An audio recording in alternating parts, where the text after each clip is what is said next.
Today we're going over every major drug used in ancient civilizations. And I'm not talking about herbal tea and chamomile. I'm talking about the hard stuff, the substances that entire empires ran on, that religions were built around, and that may have literally shaped the course of Western philosophy. Turns out our ancestors were way more familiar with getting high than most history books would like you to believe. Let's get into it. Number 1. Opium, the joy plant. It's roughly 3,400 BC in ancient Sumer, modern-day Iraq, and the Sumerians have discovered something wonderful. They've been cultivating a flower, the poppy, and they figured out that if you slice open the seed pod and collect the milky sap that oozes out, you get a substance that makes pain disappear and fills you with a warm, dreamy euphoria. They call it Hul-Gil, the joy plant. And with that, humanity's longest and most complicated relationship with a drug begins. The Sumerians didn't keep this discovery to themselves. They passed their knowledge of opium cultivation to the Assyrians, who passed it to the Babylonians, who passed it to the Egyptians. By 1300 BC, opium was being mass-produced in the poppy fields of Egypt and traded across the entire ancient world. And everybody loved it. Egyptian mothers would rub opium paste on their gums to stop their babies from crying, which, it definitely worked. Egyptian doctors prescribed it for basically everything: headaches, surgery, insomnia, depression. They ground it into a paste, mixed it into drinks, and even shaped it into suppositories. The Ebers Papyrus, one of the oldest medical texts in existence, contains over 700 remedies, and opium shows up in a shocking number of them. When the Greeks got their hands on opium, they ran with it. Greek soldiers took it before battle to dull the fear of death. Homer mentions it in the Odyssey. Helen of Troy drops a drug into wine that quieted all pain and strife and brought forgetfulness of every ill. Most scholars believe she was spiking the wine with opium. The Greek god of sleep, Hypnos, was depicted holding poppies. The god of dreams, Morpheus, whose name we literally get the word morphine from, was surrounded by them. And then there were the Romans. Roman emperors were straight-up addicts. Marcus Aurelius, one of the most celebrated philosophers in human history, took opium daily. His personal physician Galen prescribed it to him, and Marcus spent his evenings writing some of the most profound philosophical texts ever produced while absolutely zonked on opiates. His Meditations, a book still assigned in university philosophy courses today, was written by a man who was probably high while writing it, which honestly explains why some of it reads the way it does. The really wild part is that for roughly 4,000 years, nobody considered opium a problem. There was no concept of addiction, no war on drugs, no moral panic. It was just medicine. Good medicine that made you feel incredible. It took until the 19th century for anyone to seriously start questioning whether maybe, just maybe, a substance that makes you feel like a god every time you take it might have some downsides. Number 2. Blue Lotus, the party drug of the pharaohs. It's around 1500 BC in ancient Egypt, and the elite are throwing a party. But they're not drinking regular wine. They've taken the petals of a beautiful blue water lily, Nymphaea cerulea, commonly known as the Blue Lotus, and soaked them in wine for several hours. The result is a drink that acts as a sedative, an aphrodisiac, and a mild hallucinogen all at the same time. It's basically ancient Egypt's version of a cocktail that does everything. Blue Lotus was everywhere in Egyptian culture, and I mean everywhere. It's painted on tomb walls, carved into temple pillars, depicted in banquet scenes, shown being held up to people's noses at parties. When archaeologists opened the tomb of Tutankhamun in 1922, they found dried blue lotus petals scattered across his body. This wasn't some obscure recreational drug. This was a central part of Egyptian social and religious life. The effects of blue lotus are pretty interesting from a pharmacological standpoint. The flower contains two main psychoactive compounds, nuciferine and apomorphine. Nuciferine is a sedative that produces a calm, floating sensation. Apomorphine activates dopamine receptors, creating feelings of euphoria and heightened sensual awareness. Combined with alcohol in wine, the result is a warm, dreamy, mildly psychedelic state that the Egyptians associated with divine connection. Egyptian priests used Blue Lotus as part of religious ceremonies, claiming it allowed them to communicate with the gods. And given what we now know about its psychoactive properties, they were probably having some genuinely interesting experiences. Temple rituals involving Blue Lotus wine were considered sacred, and depictions of the flower appear alongside Osiris and other gods of the afterlife. Cleopatra, according to some historical accounts, allegedly bathed in pools infused with Blue Lotus. Whether that's actually true or just the kind of story that gets attached to someone like Cleopatra is hard to say, but it fits. The whole Egyptian upper class was soaking in this stuff. And here the fun fact, Blue Lotus is still legal in most countries today. You can buy it online. You can brew it into tea. Nobody really regulates it because it's technically just a flower. The ancient Egyptians' favorite party drug is available on Amazon. Welcome to the future. Number 3. Soma, the mystery drug. Sometime around 1500 BC in ancient India, priests of the Vedic religion are performing their most sacred ritual. At the center of this ritual is a drink called Soma, pressed from a plant, filtered through sheep's wool, mixed with milk and honey, and consumed by the priests who then enter states of ecstatic divine communion. Soma is mentioned 114 times in the Rig Veda, one of the oldest religious texts in human history. An entire book of the Rig Veda, the 9th Mandala, is dedicated exclusively to Soma. Hymns describe it as granting immortality, divine visions, superhuman strength, and communion with the gods. One verse reads, "We have drunk Soma and become immortal. We have attained the light the gods discovered." This wasn't just a drug. This was the centerpiece of an entire religion. And here's the problem. Nobody knows what it was. The identity of Soma is one of the greatest unsolved mysteries in the history of religion and botany. The original plant went extinct, or the knowledge of which plant to use was lost, or the trade routes that supplied it dried up. Nobody's sure. By the time later Hindu texts were written, Soma had already become mythological rather than practical. The priests knew they were supposed to use Soma, but they no longer knew what Soma actually was. This has not stopped people from guessing. In 1968, a banker and amateur mycologist named R. Gordon Wasson published a book arguing that Soma was Amanita muscaria, the red and white spotted mushroom that looks like something out of a Mario game. His theory was that the mushroom's psychoactive properties matched the Rig Veda's descriptions of divine visions and feelings of invincibility. Other scholars have proposed ephedra, a stimulant plant that grows in the region and would explain the descriptions of superhuman energy. Some suggest it was a combination of plants, maybe a psychedelic mixed with a stimulant, that produced effects no single plant could replicate.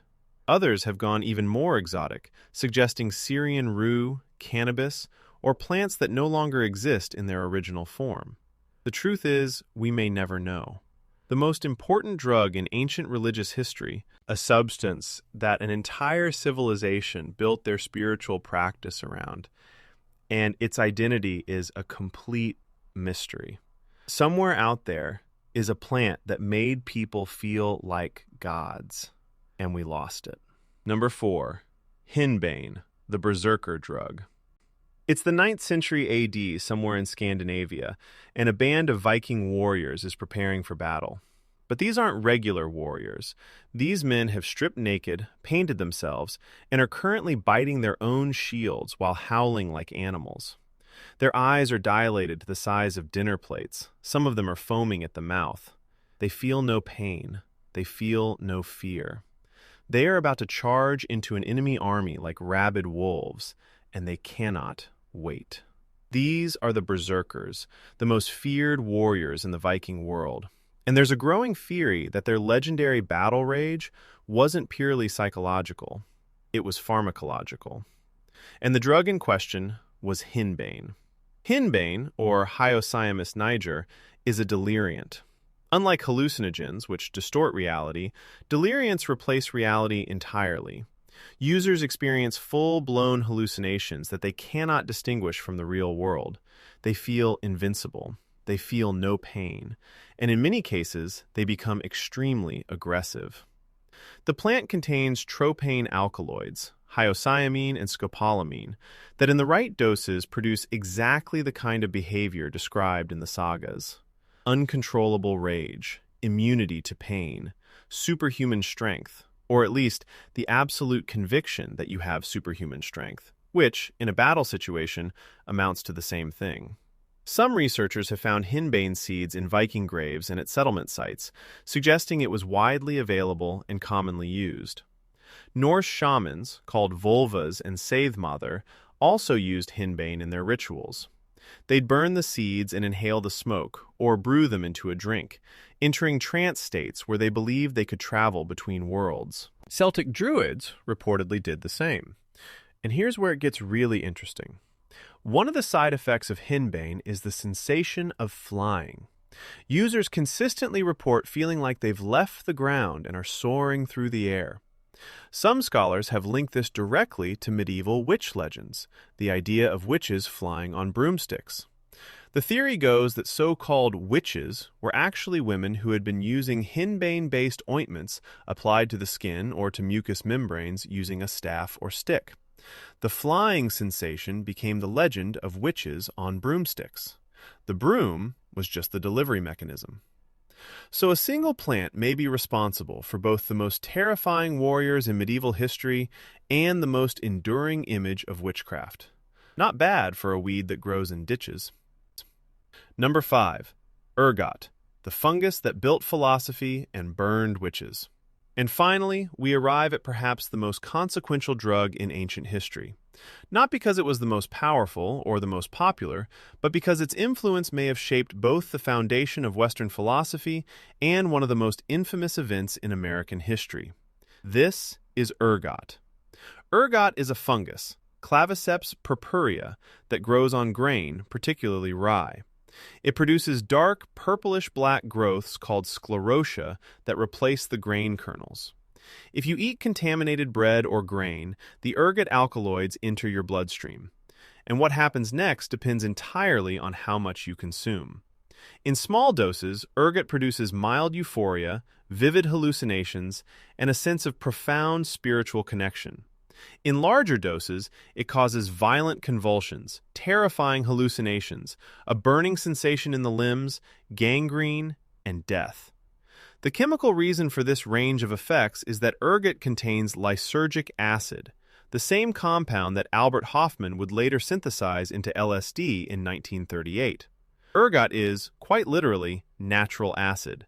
Now here's where it gets fascinating. In ancient Greece, the most sacred religious ceremony for nearly 2,000 years was the Eleusinian Mysteries. Every year, thousands of people would travel to the town of Eleusis, near Athens, to participate in a secret initiation ritual that reportedly produced life-changing mystical experiences. Participants drank a beverage called kykeon, made from barley, water, and mint. Barley is one of the grains most susceptible to ergot contamination.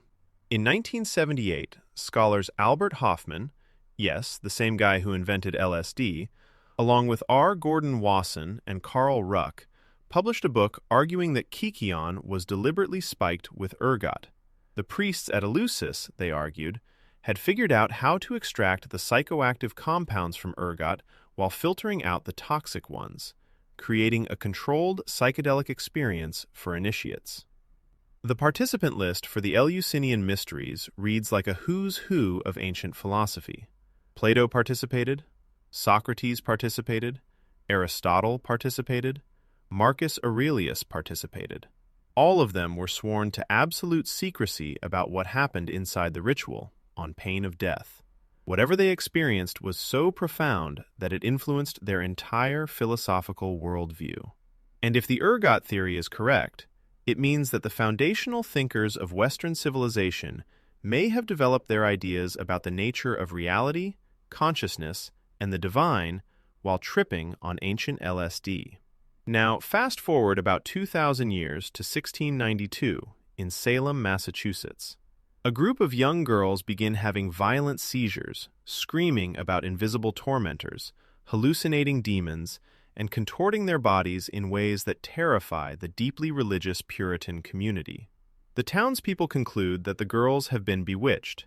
The Salem witch trials begin. 20 people are executed. In 1976, behavioral psychologist Linda Caporael published a paper arguing that the girls of Salem weren't bewitched at all. They were suffering from ergot poisoning. The rye crop in Salem that year had been grown in a warm, damp environment, perfect conditions for ergot contamination. The symptoms described in trial records, convulsions, hallucinations, the sensation of being pricked by invisible pins, the feeling of ants crawling under the skin, are a near-perfect match for ergotism. Not everyone agrees with this theory, and there are valid counterarguments. But the possibility remains that a single fungus growing on grain may have been responsible for both the philosophical enlightenment of ancient Greece's greatest minds and the execution of 20 innocent people in colonial Massachusetts. A fungus that inspired Plato and killed witches. You can't make this stuff up. So there you have it. 5 ancient drugs that shaped civilizations in ways we're still only beginning to understand. Opium ran the ancient world for 4,000 years before anyone noticed it was a problem. Blue Lotus was ancient Egypt's favorite party favor. Soma was so important they built a religion around it and then lost it. Henbane may have created the berserkers and the myth of flying witches. And Ergot might have given us both Western philosophy and the Salem witch trials. And honestly, after researching all of this, the thing that surprised me most isn't that ancient people used drugs. It's that they used this many drugs, this effectively, for this long, and we just kind of forgot about it. History class really left some stuff out.